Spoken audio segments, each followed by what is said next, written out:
Good evening, viewers. Tonight I'll do a short video about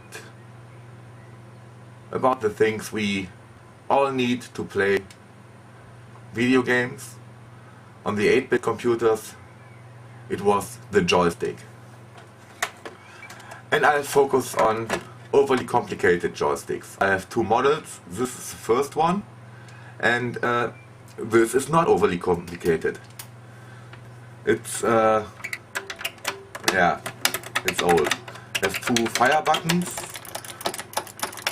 a nice joystick. It's a little arcade style, and you wondered what this three knobs are for.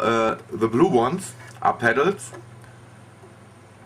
They are quite useful in games like Arkanoid, and this is a variable speed auto fire. You can activate it with this slider, and maybe you can see it.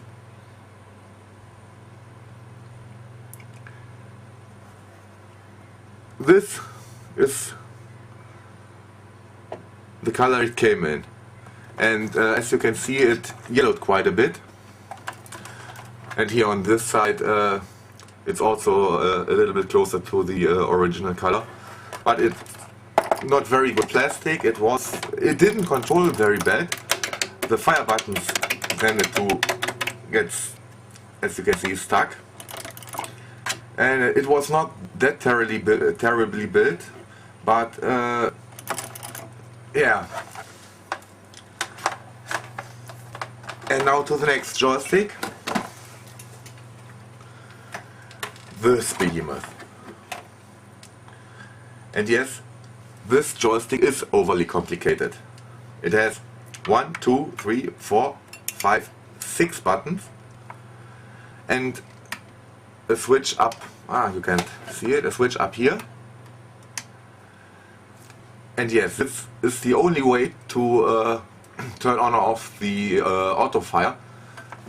It would have been nice if you had one button with auto fire, one button without auto fire, but no, all the buttons are the same. But you can't have all the buttons at the same time. So let me take the camera and try to show you a little close-up from the joystick. So let me turn it. So on this side we have two selectors.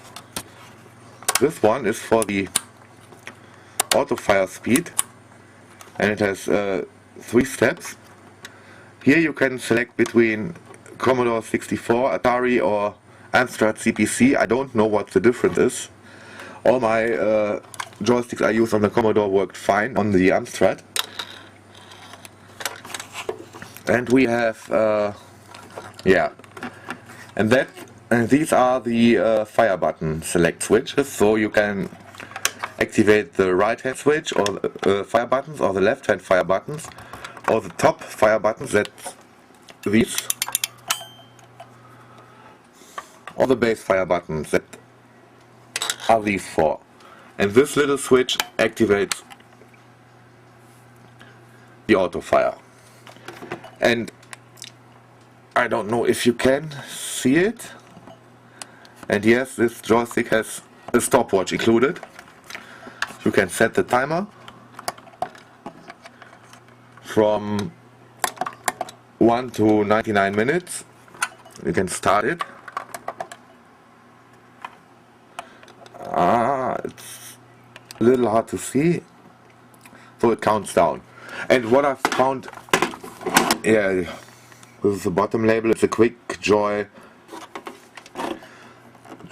5 Superboard SV125. It's patented, made in China. And what I really found amazing about this was the battery for the stopwatch.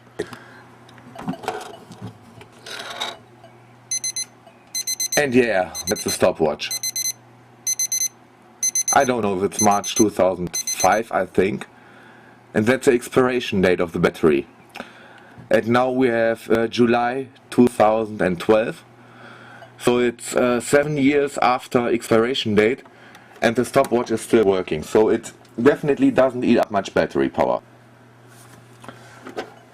And you would ask how this... let me put the camera back on the tripod.